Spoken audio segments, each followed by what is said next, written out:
Hello and welcome to the ICT Pulse podcast. I'm Michelle Marius, your host and the editor and publisher of ICT Pulse, the online platform where we discuss ICT issues from a Caribbean perspective. Welcome to our September 2019 community chat. Joining me today are Allison James, who we had on our January 2019 community chat.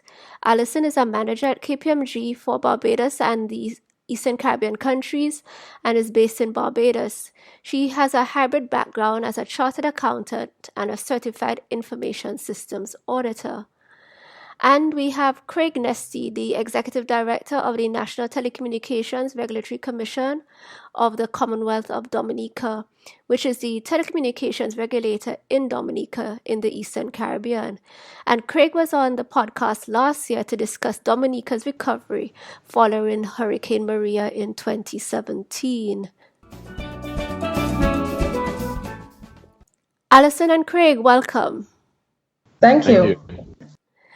Okay, in this community chat, we'll be discussing two topics as per usual. First, Craig, he'll be leading us through the topic, the need for a disaster policy as it relates to the provision of telecommunication services. And then we'll have the topic, people, data, and trust, pillars of the new economy, which Allison submitted. Okay, Craig, you're up first. And again, the topic that you would like to discuss is the need for a disaster policy as it relates to the provision of telecommunication services. This topic is opportune in light of the disaster to the Bahamas by Hurricane Dorian. But Craig, in circumstances where there has been considerable destruction to the telecommunications infrastructure, from which the carriers themselves also need to recover, why is a disaster policy necessary? So a disaster policy, I think, is necessary because post a disaster, as you rightfully said, the telecom networks are considerably degraded. And what happens is the quality of service to the consumers are greatly affected. So at that point, right, when the consumer requires the service the most, because they probably want to convey to their loved ones their status after the disaster, they want to reach out for help from agencies and so forth, is when the quality of service being provided is also at the worst. Now, during that time, what happens is the consumers find themselves paying more for a poor quality service. And this only happens during such catastrophic events. Normally, what happens when poor quality service comes on, the consumers normally move away to a different service provider and have options or alternatives for them to jump on. But in that situation, because everything is so compromised, there may be only one or two or one operator functioning in a particular area. So you have something similar to a monopolistic situation where the consumers must use that service. They're using a service that's considerably degraded, and the price is not corrected to reflect that situation. So why do we need a post-disaster policy for telecommunications? I think is to safeguard the consumers from these sort of anomalies, because at that point, clearly you have what you call a market failure. Okay. Allison, you have any thoughts before I jump in? Well, I agree with what Craig is saying. And I guess my concern is that from a telecommunications perspective, I see it more as a utility, as an essential service. So especially after disaster, you need people to be able to get in contact with loved ones, with the relevant emergency services. So I understand that in the situation in the region, at least, the main providers of that service are private companies. But there must be some allowance made in those situations where rates and so on are waived for persons to make use of the service. Okay. I guess I have a couple of questions. Craig, before I jump in, you want to just respond to Allison, or I can go ahead? Well, no, I agree with what Allison is saying, where she speaks about rates being waived. I mean, post a disaster, you go through a couple of different phases. You have the relief stage, and then you have the recovery stage. Right, the relief stage is where everything is haphazard. Basically, people are flying in supplies and stuff from all over the place. Right.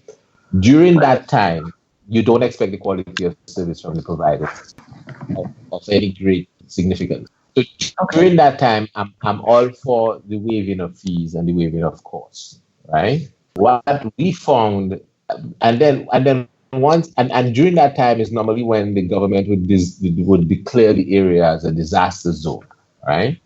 So so during that situation, it's a lot of unpredictability. There's a lot of difficulty in making calls. There's a lot of difficulty in downloading images and transmitting images. So you would have repeated transmissions of the same byte of information per se. So your bill would be considerably higher for a similar sort of transaction in a normally operating network. So during that period of time, I'm in total agreement to waiving everything and letting the consumer basically just try to reach the loved ones during the relief period. Okay. All right. So I guess I'm going to sort of play devil's advocate, because I'm just thinking though that, and I mean, when a disaster occurs, I the last thing I think one wants to be thinking about is prices and rates and so on. Protecting and safeguarding, life and property almost becomes paramount at that point in time. But with the disaster happening and the networks themselves are damaged, oftentimes extensively damaged, oftentimes it is the mobile network that can come up first. But it means also that everybody is clamoring to the network that is available. And in ordinary times, the network would have been spec'd for the customer base that the company has. So what you often find though is that the network that is up post a disaster is probably carrying more traffic than it was actually configured to do.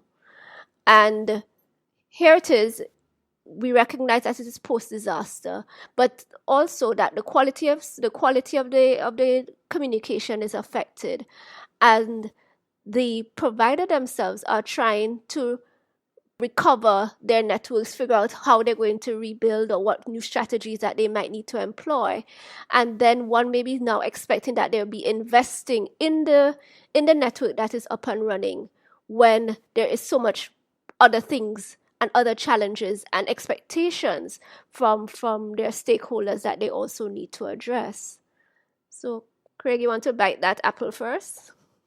well, I think we're saying the same thing. I mean, the network is severely compromised. They have a lot of challenges, right? But the billing system continues to bill as if the network was not compromised, as if there are no challenges, right? So I think what we're saying basically is you need to adjust that billing system to reflect the fact that the network is severely compromised and no one is really getting the quality of service that they were getting pre the disaster.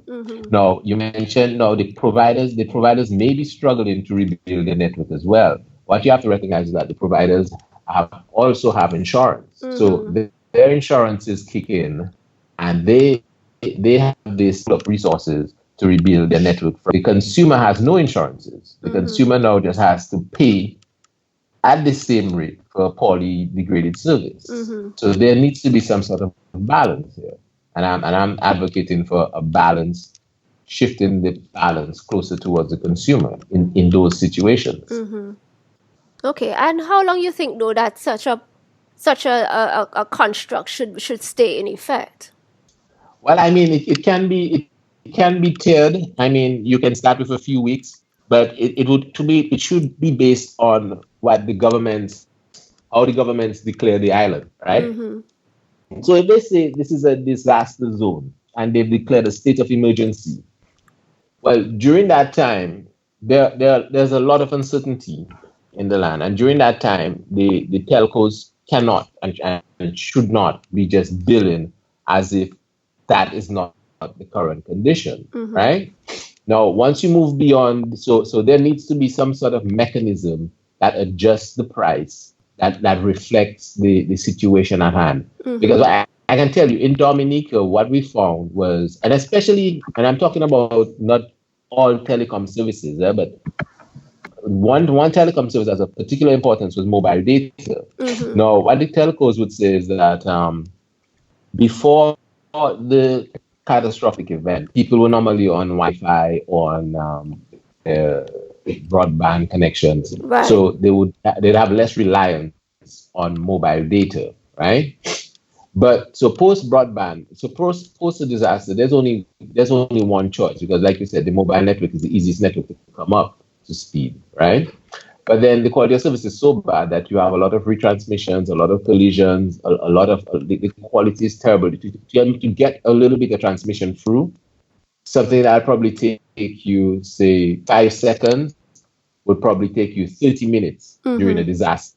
So now that is a lot of retransmissions that has happened there. And the issue I have is the billing bills at a certain price in plan, and then when you consume the amount of data in plan, you move to an out of plan billing mechanism that's about 100 times the rate of what the in plan mechanism is. So we had situations in Dominica where people would complain to the regulator with talking about mobile data bills of $100,000, right? Now, I mean, that is significant, considering they've just lost their house, they've just lost their roof, they're only trying to communicate to their loved ones, and they have this economic burden on top of them for a service that's not $100,000 worth of service. You know what I mean? So there needs to be some sort of adjustment there. And so during the relief period, clearly there should be some leniency. And then during the recovery period, I think it should be based on some sort of metric. So if you had a network that was functioning, say, at 100%, and that was 100% billing, and your rates were at 100% of what your rates are, and now your network is functioning at 20%, and I think the bill should be adjusted to be commensurate with that, right? So what we would need is QoS KPIs before the disaster, and be able to gather those same QoS KPIs post the disaster and make the modifications on the tariffs to reflect the quality of service post the disaster. And bear in mind that the providers are also being compensated by the insurance companies to rebuild their network, and normally rebuild their network much better than it was. Allison? I have a question, Craig. I know this discussion is geared towards disaster, post-disaster, but when you mention networks operating at certain levels, I guess there should be certain standards of service for these operators. What are your thoughts on bills being adjusted without there being a disaster if the basic standard of service is not met? Well, I agree with that too. I think if you're paying for a service, then you want to be paying for what you should be receiving. I mean, if you receiving a broadband service that's up 50% of the time for the month, and you can prove that, then I don't think it would be fair for you to be paying for that service as if you were receiving it like it was up 100% of the time for the month. So I think you're absolutely right. It's just that the problem manifested itself so much more clearly post the disaster, because the quality of service was so bad then for everyone. During normal operations, a few people may say, my internet is down, my internet is problematic, and not only that, they don't have a scientific method of determining how long it was down, or how badly the speed was degraded. So if we could have those probes at the network point, right, where customers could basically tap into the data from those probes, determining that their quality of service was affected severely for that month. And I'm in total agreement that rebates should be factored into compensating them for that. because So you don't want to be paying for something you're not receiving. exactly. So right now, as it stands, I guess in Dominica, I'm not sure if you know about the region generally. We don't have those data probes for a consumer to make the assertion to a service provider, I did not receive adequate service for this month. No, we don't have them as a policy decision, but the consumer can have those probes installed on their network themselves. The sad thing about it right now, it would require the consumer to be a little technically savvy in order to do that. You can also have some apps installed on your mobile phone that would capture QoS metrics of your service throughout, let's say, a 30-month billing cycle. So you could do that as well. I think that's an opportunity there for entrepreneurs to create independent QoS monitoring mechanisms for consumers who feel aggrieved during any period of time. And I think what it would be best if it was sort of an independent agency, so that the telcos and the consumers would both have enough trust in that organization that the metrics were not manipulated when being submitted. Interesting. Okay, Craig, I have a question. Mhm. And of course, Allison will jump in thereafter. Going back to our context of post-disaster and looking probably at a policy perspective, what might be more important? Accessibility to the population, or the quality of the network? Well, I think both, but post disaster, I think accessibility would be the key. But just because the accessibility would be so bad, I think adjustments need to be made to the billing. That's all we say. Mm-hmm. But we definitely feel that there needs to be some mechanism to get the network. In fact, in Dominica, we had a situation post disaster where we had a new entrant in the market called Epic, and they were providing services with Wi-Fi. Mm-hmm. Right now, the quality wasn't the best. I won't say it was terrible, because the same amount of people who would load up the GSM networks would also load up these Wi-Fi hotspots that they were putting out throughout the capital city, right? But the thing about the solution they were providing, the solution was all free. So people would come to them and praise them and thank them and just, laud them with praises that they were able to send out a message, they were able to get in touch with a loved one. But although the quality was not the best, because as you know, it's Wi-Fi, it's a contention band. Yes. Everybody's competing for spectrum. So the quality was worse than the GSM network would have been pre-Maria. But people weren't concerned with the quality at that time. They were just concerned with accessibility and the fact that it's free, right? And they could get a message out to their loved ones and so forth, right? So that does show that, there are mechanisms in place that there's technologies available that we can deploy post a disaster that's cheap, cost effective, and can serve a viable response to a disaster. And I think Wi-Fi definitely is one of them, and I think we need to explore how we can utilize that in a disaster as well.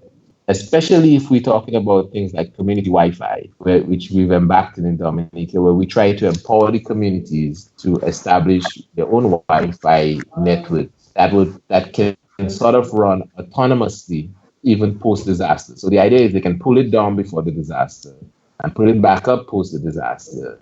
And within that community, they would have Wi-Fi connectivity where they can transmit messages between each other, download applications from a server that's housed locally where they can post information about their disaster situation and their assessments of their buildings or their livelihood or their space. And the village councils or the authorities would then have access to that information to make more informed decisions as to the allocation of relief supplies and so forth. Okay. All right, we're going to just wrap that up for now and go on to our next topic, which is people, data, and trust, the pillars of the new economy. So, Allison, you're up. And Allison, I understand that the impetus for this topic is that is all of the buzz in the region around digital transformation, which we here at ICT Pulse have also been discussing. However, I gather that you are concerned that much of the conversation on digital transformation is still above the heads of the average person. Is that correct? And what does it have to do with people, data, and trust? Yes. I do think it's still above the heads of the average person. And this is purely based on my casual conversations with people who are not necessarily within the technology industry. What I would say, though, is that I think this is important because at this phase, people are not understanding tangibly what the term digital transformation actually means. And if they don't understand what it means, then how can they be called to contribute to it? I think that focus needs to be placed on data and trust. What is critical is the language that is used to have these discussions. I think that there should be strategies put in place to reach persons at various demographics with the aim of each citizen understanding that they are a data point. And in order for us to realize the benefits of the digital transformation, they will be required to contribute quality data so that others may then use analytics or other methodologies to have more informed decision making. But at the same time, we need to make sure that things are set in place for them to trust that the security and privacy of that data will be maintained. So that is why I say, from my perspective, that data, trust, and people, of course, are pillars to this new economy. Craig, you want to jump in? Well, I agree with Allison, but I wanna throw something out there. Facebook, for example, that application is ubiquitous. Basically consumes people's data. So, but it does it so easily that it makes it quite easy for people to jump onto the digital transactions. I can't say for the whole of it, but for Dominica, for example, it's very difficult for mobile app developers to incorporate any kind of digital payment or mobile money or mobile wallet within the application. So I'm wondering if the people really have to know and trust the data, or do we just need to make it more accessible and easier for them to use? I think that the accessibility and ease, that would play a part, but at the same time, I think it stems down to their understanding what they're putting out there. I feel that Facebook is social, it's fun, it presents an image of being not harmful. So people have no problem with putting up their status, what they're doing, what they're eating. They don't understand the implications that their information has. They don't understand the power that their information has.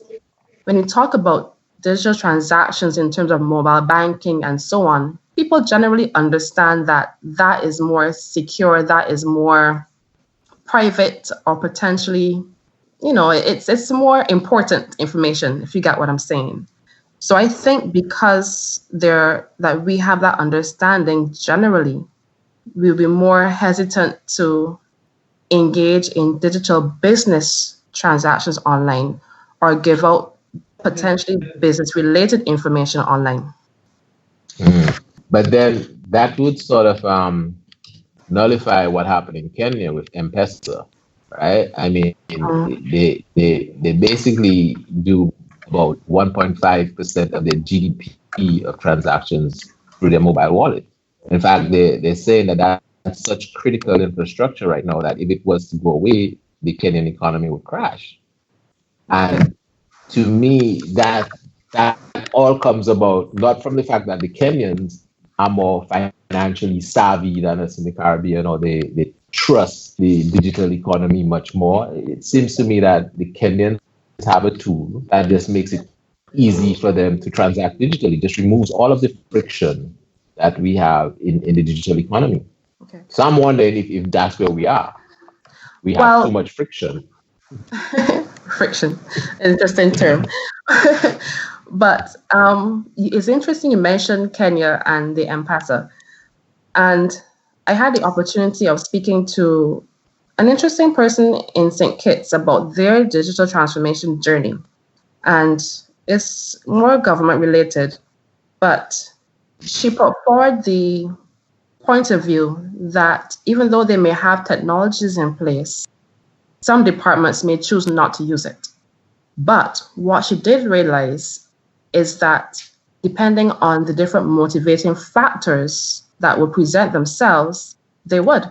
For example, in the agriculture industry, she mentioned that there are persons who obviously would have more been resistant to having their data online or to facilitate the digital transformation of that department.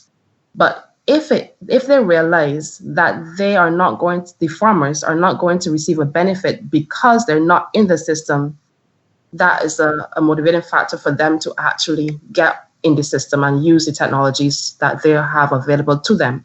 So I think it comes down to persons understanding what benefits they are foregoing when they don't use technology. In the case of Kenya and some of the other more rural regions in Africa, it came down to safety in some cases, where you might have people having to traverse long distances in order to conduct business. If they have cash on them, then they're at risk. They're at risk. Versus if they were to use mobile digital wallets, then that in itself secures them further. So it comes back down, I think, to people understanding how it can benefit them in their situation. Before Michelle jumps in, I just have one more question to you, Allison. Do you think the ECCP or the Central Bank, do you think they've played an active enough role to promote trust towards a digital economy, or do you think they could do more? I think they can do more. I think that right now, they are at a phase where they are working it out at the strategic level and checking to see the best things to put in place. I don't think that's filtering down to the economy, to the society at large as yet. And I said the word trust because I want to use a more tangible term. Everyone knows trust. Not everyone understands cybersecurity. So I think it needs to move from the technocrat language and into the actual practical language of the people. Oh, okay, thanks.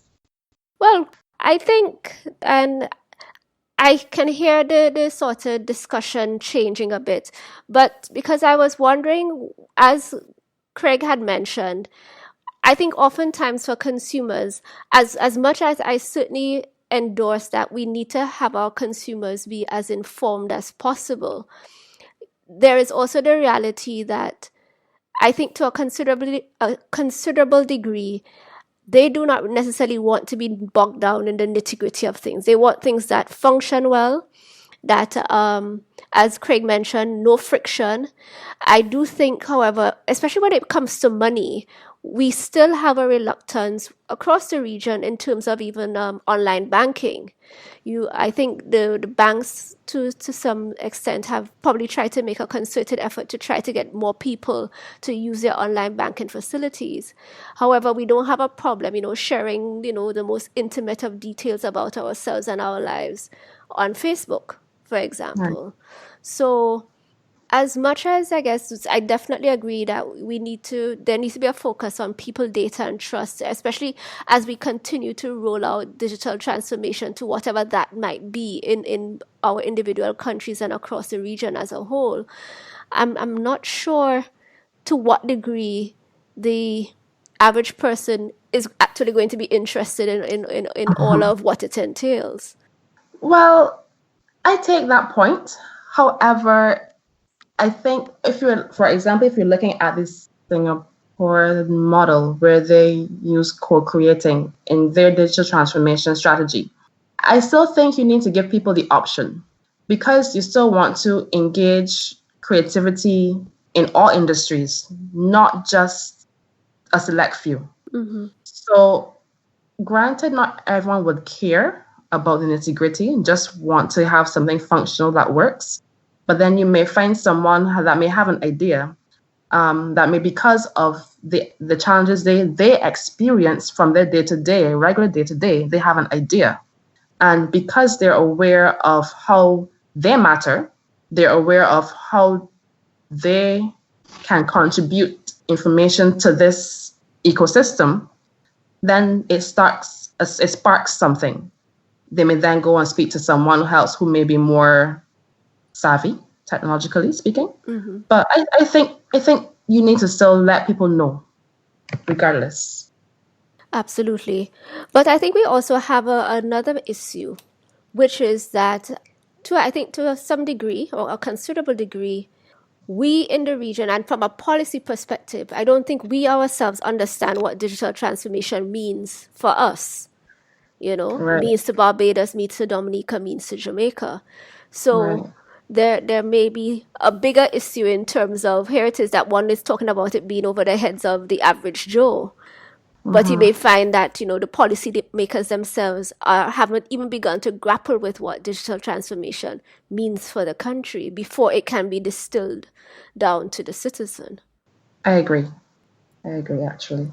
And that becomes a bigger challenge, especially when you have multiple government agencies, you have multiple countries in the region. And I think that the transformation is more viable for us as a region if we all are on the same page. And to that extent, I wonder how much of an in-depth role CARICOM, the CTU, can actually play in making sure that there's a standard baseline of technology, there's a standard baseline of platforms in place so that we can all piggyback and have more economies of scale in this era. I definitely understand and agree. I mean, unfortunately, with so many countries, I think one of the challenges that we in the region have is that it takes us so long for us to implement things, such that if we were to try to come up with a regional position, and when we say regional, at the CARICOM level in particular, the horse would have left the stable so long ago that Yes. I'd just be concerned about that. I don't know. Craig, you have any thoughts? Yeah, well, I think the financial institutions are so powerful that they also resist change, and moving towards a digital platform. I think if the financial institutions don't get there first, they'll make it seems like it'll be very difficult for entrepreneurs to come into that space in the Caribbean. Whereas you see stuff like that happening in other economies in the Caribbean, I think, well, maybe the OECS, which is probably where I'm more familiar with, it's so tightly controlled and so tightly regulated that there's less opportunity, I find, for anyone not from the banking sector to come into that space and create innovation. And I think that is a deterrent to us moving as fast as we would like to in that space. I think if there were policies there where they would set certain things, certain limits, like probably create a sandbox where you could only transact digitally up to, say, $50 a day or $25 a day or something like that. And you could build applications or industries around that sort of thing where people could actually pay for taxis or pay for buses or pay for snacks and foods digitally, then that would create more trust and confidence in the system as we move forward. But I think it would also require the financial institutions giving up a certain amount of their control, and I think that may be difficult. Also, another thing too is the pressures we face internationally. Like first, some of us in the Caribbean, most of our correspondent banks are U.S. banks, and I mean, if they dictate that we do X, Y, Z, or we have these policies that we need to enforce, then without aligning ourselves to their positions, it's going to make it difficult for us to play in that space. So I think the Caribbean is, well, the OECS is very cautious as to how we move or whether we move in that space at all. That's my take on that. Well, I agree that the financial institutions and other industries would create some resistance to change. But we do see some sandboxes from a blockchain perspective having been created from some central banks in the region, which I think is a step in the right direction, but there still needs to be more traction in that area.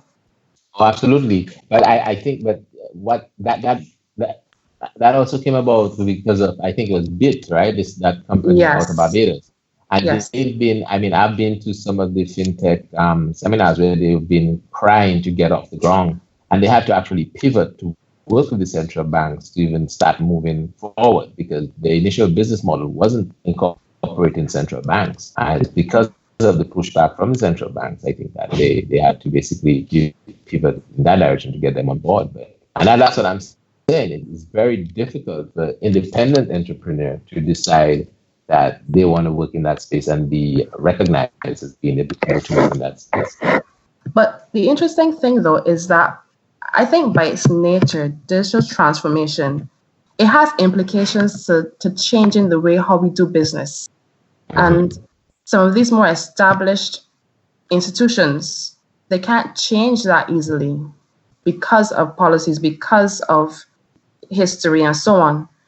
And to some extent, I feel as though it's the entrepreneurs, it's the smaller businesses that can really take advantage of the digital transformation type technologies and make a change. I'm wondering, I mean, I've heard both what you and Craig said, Allison, and I'm wondering if in taking it probably from the private sector, the financial institution, the entrepreneurs, I think that y'all are missing the entity that can actually effect the greatest change in a country, which is the government. It is usually the largest employer and the largest, procurer of goods and services. And oftentimes you tend to find that the Ministry of Finance, and when I say that, whether or not it's like your Inland Revenue and your Treasury, are some of the places that have driven a lot of the e-government related initiatives that started probably 20, 30 years ago in some of our countries. And I think that if by chance one were able to get governments to begin to move with, I guess, greater alacrity in terms of the transformation of government to make it more, people-centric, business-centric, more efficient, effective, that would be almost like the tipping point to effect, considerable change in our islands and across the region as a whole. Because, for example, let's talk about the digital currency. All right, so we have a couple of pilots going on, either ongoing or about to start in various countries across the region. What happens if the Ministry of Finance says that they're not accepting a digital currency transaction, right? Right. It kind of just, it's sort of dead in the water in a very tangible sense. So I think that if one can get to government to drive some of these changes a bit more than they are, could be the tipping point for the transformation effort. Agreed. And I think that government has to set that platform. And I think that they are trying to set that platform. So, I mean, they're in discussions, I believe, with different stakeholders, and they're trying to transform the way they do business, at least the ones that I'm aware of. Perhaps it could be more widespread because maybe they need to actually get more traction in that area.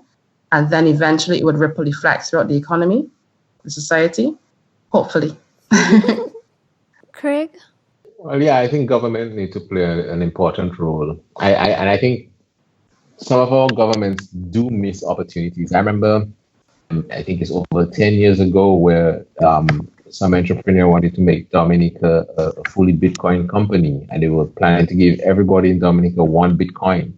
And Wow. the authorities turned them away because they didn't understand the implications and the ramifications of everybody getting one Bitcoin. And I mean, seriously, Wow. like in hindsight, looking back, I mean, it's just like a really lost opportunity. So I think government need to Yeah, I think government needs to step in, and I think education for the ministers of finance and the power that digital economies can have is something that I think somebody needs to advocate more for that. I remember listening to a minister from Estonia who said I think they're one of the smallest European countries, but and they had to sort of try to differentiate themselves when the EU was being founded, and they moved towards ICTs and trying to make everything as efficient as possible. And they said because they were not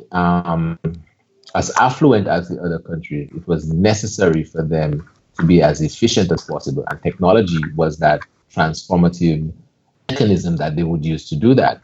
And they're now reporting on how much savings they've made as a government because everything is in Estonia is done digitally. All transactions are digital. And they said that there's no way they could go back to the pen and paper ways they were doing before the EU, because it would just be too costly. And after hearing that and realizing how fragile our economies are in the Caribbean, I'm wondering, since the cost savings are so great, why aren't we all not galloping towards that space, you know? So some education for the policymakers in that space is needed greatly, I guess. Yes. And that's why I think people is one of the key pillars of this whole process, because unless the people understand the benefits and what it really means, then we will still be spinning in mud. Definitely. Okay, folks, I think we need to begin to wrap up. So, Allison, any last thoughts as we move to sign off? My last thoughts would be I applaud the governments of the region for taking the step out to start to look at how we can use technologies to improve the way we do business. I think that all persons who have any interest in the area need to be a part of the discussions and be a part of the process to make it go as smoothly as easily as possible. It's not just about technology. Intrinsic in that, you need to factor in processes, culture, people. People need to understand their importance to this transformation. We all need to go together with it. I would love to see the region, the CARICOM region especially, moving together in this new initiative as well too, so that we can all benefit from the efficiencies. Because as you said, our economies are a bit more fragile than some of the more established countries in the world. So we need to really use technology for our advantage to help leapfrog our development as a region. Okay, excellent. Craig, any last thoughts, whether on your topic or Allison's or?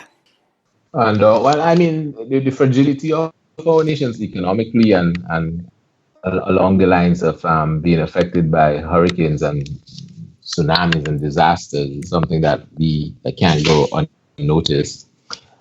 We talked about the post-disaster policies as it relates to mobile data, but I mean, a post-disaster policy needs to run much, much, much deeper than that.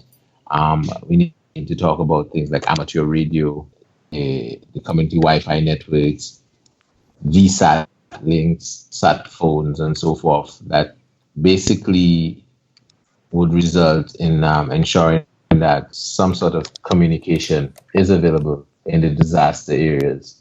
Because without a means to communicate, it makes it that much harder for the first responders to effectively carry out their duties. That could be the difference between life and death for individuals. And I think the situation going on in Abaco right now brings in stark contrast how important it is for us to have some sort of plan post-disaster. Understood. Okay, folks, this is the end of our September 2019 community chat. Thank you both, Allison and Craig. Allison, we definitely need to continue to have more conversations on digital transformation and try to make them more inclusive. I definitely agree, because we all want our citizens to participate actively and to trust the processes that are being implemented.